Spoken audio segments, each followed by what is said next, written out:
All right. Hi, this is Jon Reed to Genomica. I've got Rebecca Wettemann again. How you doing? Hey, John. I'm great. How are you? Unfortunately, we don't have your dog Patrick, but that might be for the best given it's a podcast and Patrick's contributions might be a little off topic. He can be a little vocal. He Yeah. can be a little vocal. We do have a stuffed animal. Maybe I'll get a picture of that for the feed, but I think Patrick's going to destroy your stuffed animal that you got at Salesforce Connections in about 10 seconds. I'd say the over-under is probably about 10 seconds. Yeah. Anyhow, so we are on the clock because I got an interview to go to and you're going to the airport. But it's a good time to kind of take a look. Oh, here we are in day 2 after a full day and then some keynotes and some morning stuff. Now, you and I, we were both on the CRM Players watch party of the original keynote from yesterday, the opening, and we each shared some expectations for the keynote. But I think those could kind of translate to the show as a whole. So can you tell us what were a few of the bullet points on your slide that you were kind of thinking about in terms of what you were hoping Salesforce would cover? Sure. I was hoping to hear about real results and real numbers, not just interesting pilot stories, but broader adoption and real enterprise value. Also hoping to hear about how Salesforce was helping bring customers along, both in terms of moving them to the modern marketing cloud stack from the sort of heritage applications, but also in helping them think about what they need to do with their data, what they need to do with their brand guidelines, what they need to do with their processes, what they need to do with their orgs to really take advantage of agentic AI. And now we fast forward 24 hours and maybe not the most sleep we've ever had. What have you assessed in terms of how Salesforce has done with that? Not just on the opening keynote, but just in general in the sessions and the second day keynote and all of that.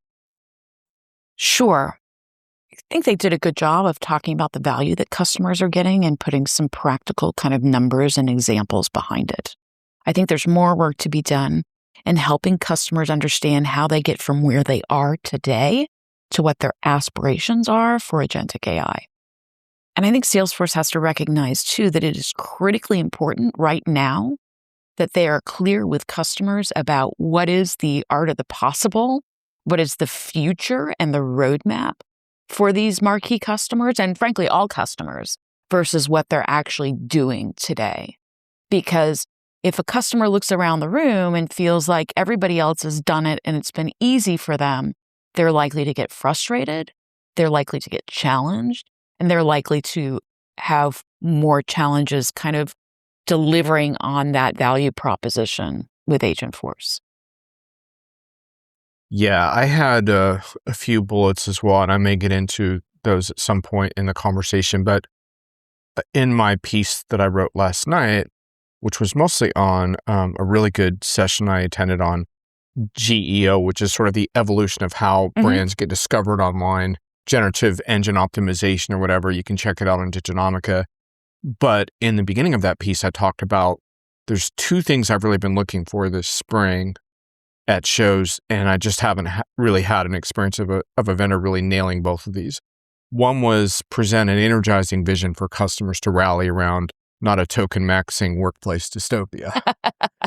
So that's one, because I think there's a lot of sort of AI stress bubbles hanging in the air for customers around what is this going to be a good experience for me or not with AI? Right. And then the other piece, show customers how to get there, where the rough edges are. And that's your thing around proof points for where the AI results and ROI can be found doesn't hurt either. Just in terms of those 2 points, I thought from my experience at the show that the energizing vision, especially for marketers, jumped out, like with the marketers as makers sort of sloganing. But it wasn't just the sloganing, it was all the illustrations they had of all the pain points that marketers feel and the administrivia of what they deal with. Administrivia, I love that. Do you know what I mean? Yeah, absolutely. Like, and just looking at why haven't we thought more about how to apply quote unquote AI, agentic AI, and all those flavors into this? Like, because it's so clear that so much of this could benefit from further automation and, some of the campaign management examples and now the potential with Contentful and what you can do with content at scale as they get that integrated. I don't know about you, but I think in terms of the energizing vision, I thought they did better this year than in years past. I think they really gave marketers in particular something to take home there? I think not only did they give marketers exciting things to take home, they also gave them products that are either GA or almost GA, which was really, really important if you think about getting people excited about what they see at events and being able to actually go home and use it. Was there anything you were thinking about in particular there? Just the general product announcements that they made around the coworker and the other capabilities that were in the keynote that were either GA now or GA in June, which is 2-3 weeks from now. Right. Yeah, I heard more GA in the keynotes than I've heard in a while, or this is about to be GA. And attendees really like hearing that, even if they have to figure out a little bit sometimes or on the licensing or whatever, at least they know it's there. Right.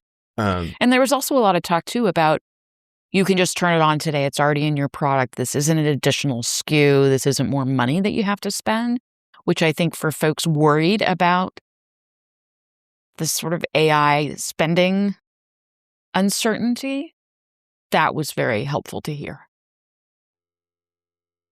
So you said you found some good discussions around results. I didn't get as much of that, but I was like hunting a bunch of different sessions and one-on-ones. What did you pick up on in terms of how customers are getting results and some of the proof points there? Well, it really falls into two different buckets, right? It's a individual productivity thing, which is nice, but not necessarily the kind of transformational stuff that we like to talk about.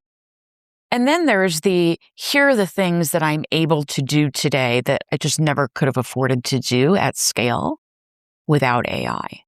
Some of the optimizing campaigns, being able to change campaigns mid-flight based on data, having the AI recognize and suggest how I pull the kill switch on a campaign that's not working and reallocate budget before it's all spent. It's that kind of stuff that has not been cost effectively managed by marketers and has often been where the kind of money pits happen in campaigns. Whereas if I have the advantage of AI at scale to be able to analyze in real time on an ongoing basis how my campaigns are doing, I can be much more quick to react and to reallocate those resources to somewhere where they really make sense. Yeah, I thought it was interesting because I wanted to hear a little more. I'm making a little bit of a distinction now between results and ROI, and the reason being that the ROI thing is sort of like jumping to the top of the queue because of all the stories in the general press around companies like Microsoft and Uber, for example, having to cut off Claude code for the year because they're token maxed for the entire year already, and then someone that ran up a bill for $500 million because they had unlimited tokens on Claude, whatever. And so I think there's a lot of awareness around this. And I even heard one of our fellow analysts grumbling about this afternoon, like, where was the talk about tokens? And I thought Salesforce had a bit of a missed opportunity, in my opinion, to talk more about all the proprietary models that they built and how when you build your own models and you also use smaller and open source models, you can take a lot of the edge off the dependence on the frontier models and the token maxing pricing schemes. And so I thought they missed an opportunity to talk a bit more around what their AI engineering looks like and how that creates forms of cost control. And I'm kind of speaking out of school a little bit here because I haven't talked with a Salesforce executive about that yet, but I might in my next interview. But I think they could have really, put some reassurances around some of that. So that was interesting that they didn't do more with that because they spent so much time building their own models and they don't talk about it. You're absolutely right. And I would say there's really two things. There's the explaining the overall theme of token maxing and why it doesn't necessarily apply to this audience. Right. Like Patrick did a great job explaining yesterday about how the token maxing stuff happens in the developer environment, in the coding world, not in the sales and marketing and commerce world, at least not today. Right? I think making that clarification for the audience here would have been really helpful. But to your point, also explaining to people the kind of things that they're doing around governance and controls and kill switches, because they are doing things. The model choices is another example of how they're investing and making the costs more predictable and the risk lower for customers. but they're not doing a good, consistent job of articulating what those things are yet. So you and I are In I don't violent want to say, agreement. yeah. And I don't want to say we're necessarily jaded, but I think we have seen a lot of shows. And so what I'm always looking for is what can surprise me. And I did run into a couple really interesting surprises. Did you have any that jolted you a little bit? Because that's why we get on planes, right? Is to get surprised by stuff. Frankly, I was surprised by how much they announced from a product perspective and how much of it is available. And I understand that the pace of change is changing in enterprise software, but unusual for Salesforce to not just be announcing so much, but have so much that customers could already get their hands on. Yeah, it's really interesting because Salesforce has been having obviously a lot of ups and downs, more downs than ups in terms of the Wall Street assessment of, and I'm just a little bit surprised by some of that because the level of sophistication in some of the agentic architectures and the product development, this doesn't feel like a company that's just discovering AI agents and kind of casually putting some of them into their product. Like this is a serious engineering endeavor. And one thing that did surprise me in all of that was, and I guess I shouldn't be surprised because it did show up in the earnings around Slack and the importance of Slack and Slack adoption, but Slack is looking less like a WTF acquisition and more like a genius acquisition in the context of some of this headless discussion. Because part of the headless thing, which has been debated in terms of how well did Salesforce articulate that originally out of TDX, and Stuart Lackland's written about this on Diginomica if you want to dig into it. But part of the headless thing is sort of, where do you want to work? Where do you want to do your work? Maybe you don't want to do your work inside of an enterprise software application. And just talking with customers here and hearing Salesforce also talk about, maybe we want to work out of Slack.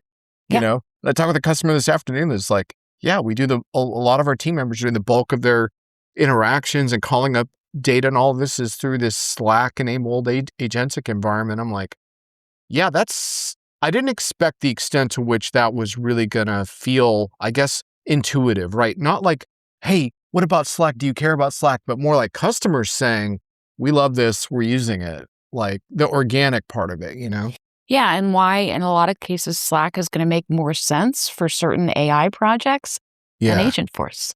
Right. Yeah, interesting. So not to put too fine a point on it, but does Slack become an Agentforce competitor? Yeah, and if you're Salesforce, wouldn't you rather that Slack be a competitor than a third party coming into your customers? I think you'd rather have it be Slack. So yeah, and I had a really interesting conversation with the CEO and founder of Assemble earlier, which is ASYMBL. Probably right about it, but they do a lot of talent and recruitment agents. But they work out of Slack a lot. But this is an example of a customer where he talks very naturally about his so-called digital workforce, almost to the point where it can be a little jarring. And he's like, 60% of our workers are digital, right? Like he's thought through, he's thought through all of this, right? And he's deployed all these agents. He's built a talent intelligence agent of his own, deep experience with Agentforce. And then I contrast that a little bit with your discussion of more what you described as sort of heritage customers. Yeah. Which is such a diplomatic phrase. So where do you think those customers are at? Have they seen some inspiration from this show in terms of how they can advance? It is very rare to sit in the keynote and see people's faces. And one of the things that we noticed in the keynote yesterday was people were not on their phones. People were engaged. People were paying attention. And I think that speaks to the inspiration and the excitement and the interest and the curiosity that was in the audience. Now, to capitalize on that, Salesforce still needs to help customers see what the path is. What is the path of least friction from where they are today to really taking advantage of agentic AI? Being prescriptive about things like data mapping, about things like brand guidelines, about what is the minimum viable org, the MVO, that you need to be able to be effective with Agentforce and with the new agentic marketing and commerce capabilities. In one of our last sit-downs, we did a podcast about your CX fragmentation research at Valoir.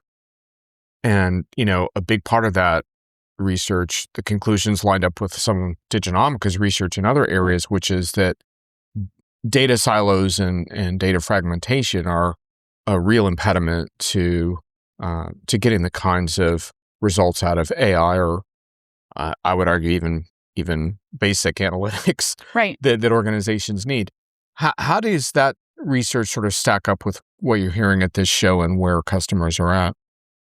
Big customers are facing incredible pressure to do something with AI.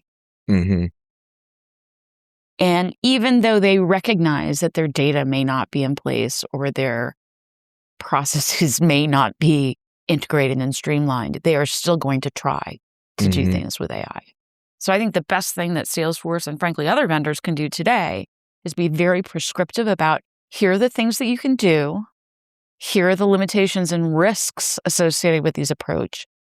And depending on where you are from a data perspective, from a process perspective, from an architecture, from an org perspective, from a brand guideline perspective, here are the areas where you probably want to spend more time and effort before you're going to be ready for an agentic prime time.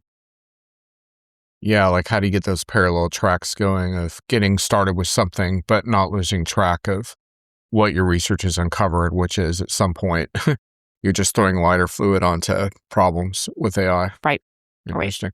So were there any other standout things you wanted to note from your time before you head out to your next airport? And I hope it doesn't take 3.5 hours this time.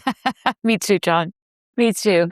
I think that the headless stuff is really, really interesting. And obviously we're in very early days of this, but I see a world going forward, not tomorrow, but at some point where we're looking at not just the cost of a token, but the efficiency of a token, right? And the idea that I might decide I'm going to do some things completely declaratively with workflows because that's the lowest risk and the most cost-effective way to get me there. Or I might sort of take an Uber strategy, right? If I'm taking my boss to the airport, I might spring for an Uber Black versus if I am just going for coffee with my friends, I'm probably okay with the beat up Toyota, right?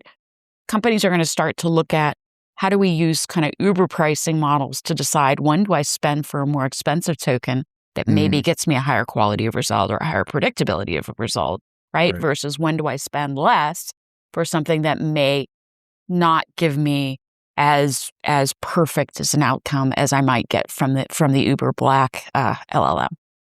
Yeah, I think it's really interesting, and the headless part is gonna. I think we could debate how effective that phrase is for customers at this moment in time. Because I would argue it's a little more about just telling customers we want you to use whatever environments you want to use, and we don't want to be proprietary and lock you in. I think that's the message that really resonates, not so much headless, but which vendors are going to be willing to sacrifice the illusion of control over things in order to benefit from the underlying potential. So I'll give you an example from my interview today that I referred to with Brandon Metcalf over at Assemble, where I asked him, are you seeing advantages for this Salesforce platform approach to AI versus like using a best of breed? And he was like, well, we are using some stuff from Anthropic and Gemini and blah, blah, blah. But what he said was that he wants all that governed and orchestrated on the Salesforce platform, and that's where they're moving to. So it's not like they're going to stop using non-Salesforce stuff, but Salesforce has made that case that they're the trusted governance platform for this customer. Isn't that ultimately what brands want? Instead of trying to say, always use our agents, always use our stuff.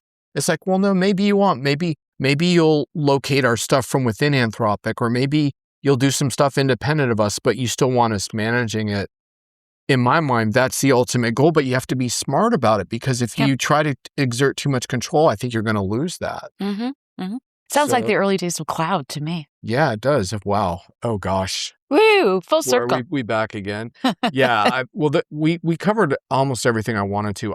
I still have this thing around, like, I understand why Salesforce pushed marketers as creators, and I like the idea of freeing marketers up to do what they're best at, I think, which is connect with customers and also collaborate with sales, which we could have gotten into, I think, a bit more if we had more time in terms of like how that can be broken down a little bit in a good way with these new agents. But I do want to sort of get back to my little pulpit speech from yesterday around, there's a lot of creators out there that are really talented that I think should not be overlooked. And sometimes the best marketers are the ones that know how to tap into the great creators and help get their work out into the world. And I just want to say that there's a lot of creators whose work was used to train these technologies that are not benefiting from this economy now, and they should, because they're talented people. And so I'd just like to say that when you talk about marketers as creators, just remember that there's also a big creative community out there that I think deserves opportunities and has brilliant ideas. And ultimately, that's what gets me excited, is about how do we enable human inspiration, but do it in all the ways that Salesforce talks about, of scale it, repurpose it, personalize it, get it in a million languages if you want, but don't lose track of that is all I want to say. Well, and hopefully some of the announcements this week and what we're seeing in the space also helps those marketers kind of rediscover their muscle memory as creators. Yeah. You know? Yeah, absolutely. Because when you do get into that brainstorm feeling again, and you're not checking a million tools, because that's the other marketing thing right now, is like, I think the light bulb's going off. Can I just interact in one environment instead of checking 20 different applications? Oh my God. I mean, we do it at Diginomica. We're in and out of so many applications, but we are working on agentic stuff to try to close those gaps. Right. Well, thank you so much. I wish we had more time, but it was great to catch up. Thank you. Always fun, Jon. All right. Thanks. Bye.